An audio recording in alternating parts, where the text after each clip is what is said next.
झारखंड का जामताड़ा जिला पूरे भारत में साइबर क्राइम हॉटस्पॉट के तौर पर जाना जाता है।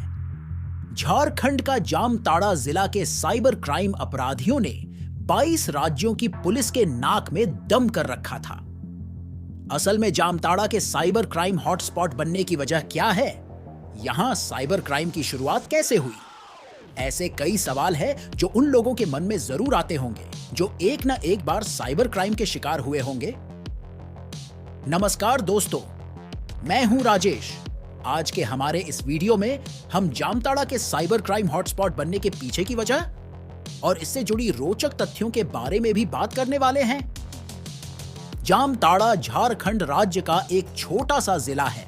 साल 2001 में झारखंड राज्य गठन के बाद ही जामताड़ा को एक जिले का दर्जा मिला था। जामताड़ा के इतिहास की बात करें तो जामताड़ा 19वीं सदी के महान विचारक, दार्शनिक, लेखक और पुनर्जागरण के अग्रदूतों में से एक ईश्वर चंद्र विद्यासागर की कर्मभूमि रहा है।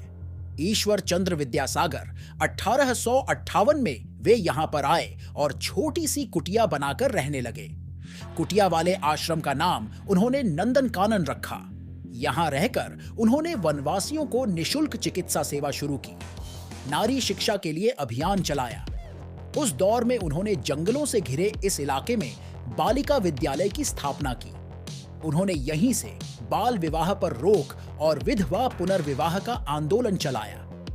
उन्होंने अपने जीवन के अंतिम वक्त भी यहीं गुजारे। विद्यासागर के नाम और उनके सम्मान में रेलवे ने कुछ साल पहले जामताड़ा जिले के करमाटांड स्टेशन का विद्यासागर किया। इसके बाद झारखंड सरकार ने भी उनके सम्मान में करमाटांड प्रखंड का नाम बदलकर विद्यासागर प्रखंड कर दिया। ऐसा गौरवशाली इतिहास रखने वाले जामताड़ा को आज पूरे देश भर में साइबर क्राइम हॉटस्पॉट के तौर पर जाना जाने लगा है। नेटफ्लिक्स पर इससे जुड़ी एक वेब सीरीज भी बन चुकी है। पूरे देश भर में कहीं भी साइबर क्राइम के केस हो, वह आखिरकार जामताड़ा से आकर ही जुड़ती है। साल 1980 के दशक के आसपास जामताड़ा को बैगन ब्रेकिंग स्टेशन के नाम से भी जाना जाता था। यहां से गुजरने वाली ट्रेनों में नशाखुरानी, छिनतई, उचक्कागिरी करने गिरोहों के चलते बदनाम होना शुरू हुआ था। यहां कई ऐसे गिरोह थे जो ट्रेन मुसाफिरों के कीमती सामान उड़ाने लूटने में माहिर थे। फिर अचानक से जामताड़ा एक साइबर क्राइम हॉटस्पॉट कैसे बन गया? जब स्मार्टफोन का दौर आया तो इनके चोरी के तरीके भी हाईटेक हो गए। कुछ लोगों ने बड़े महानगरों में जाकर कॉल सेंटर, साइबर कैफे से लेकर मोबाइल मरम्मत की दुकानों में जाकर चिप बदलने से लेकर सॉफ्टवेयर के जरिए ठगी के नुस्खों की ट्रेनिंग ली।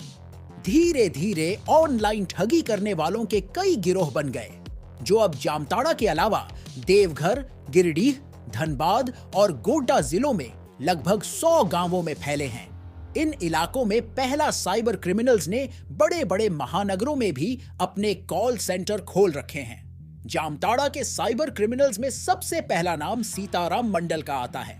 बात है साल 2004-05 की, जब हमारे भारत देश में डिजिटल क्रांति आने ही वाली थी।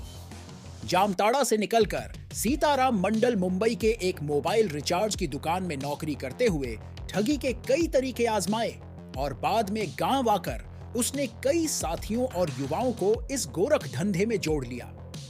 यहां तक कि बड़ी संख्या में महिलाओं को भी कॉलिंग के जरिए ऑनलाइन ठगी में ट्रेंड कर दिया गया। साल 2020 में सीताराम मंडल को दिल्ली पुलिस ने गिरफ्तार किया था। कुछ महीनों बाद वह जमानत पर छूटा तो दूसरे केस में फिर गिरफ्तार हुआ।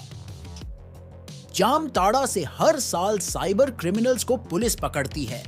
कुछ दिन जेल में रहने के बाद ये फिर वापस बाहर निकल आते हैं, फिर से इस धंधे में लग जाते हैं। पुलिस की रिपोर्ट के माने तो ये साइबर क्रिमिनल्स मुश्किल से 8वीं तक की पढ़ाई किए होंगे, लेकिन इन सब के बावजूद उनकी कम्युनिकेशन स्किल और हैकिंग की टेक्नोलॉजी किसी भी आईटी कंपनी में काम करने वाले इंजीनियर की होश उड़ा सकते हैं।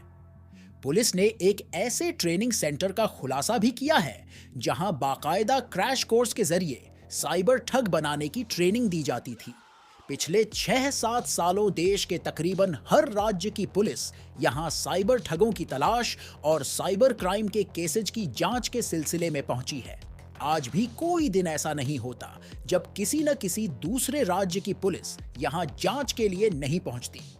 जामताड़ा में पिछले 8-10 सालों में एक से बढ़कर एक आलीशान मकान बने हैं। 1.5 लाख की आबादी वाले इस इलाके में हर ब्रांड की हजारों कारें दौड़ती मिल जाएंगी। यह चमक दमक और सारी समृद्धि साइबर ठगी की बदौलत है। तो दोस्तों, यह थी झारखंड के जामताड़ा के साइबर क्रिमिनल हॉटस्पॉट बनने की कहानी और इससे जुड़ी रोचक जानकारी। आपको कैसी लगी? आप हमें कमेंट बॉक्स में कमेंट करके बता सकते हैं। वीडियो पसंद आया हो तो वीडियो को लाइक और चैनल को सब्सक्राइब करना मत भूलिएगा।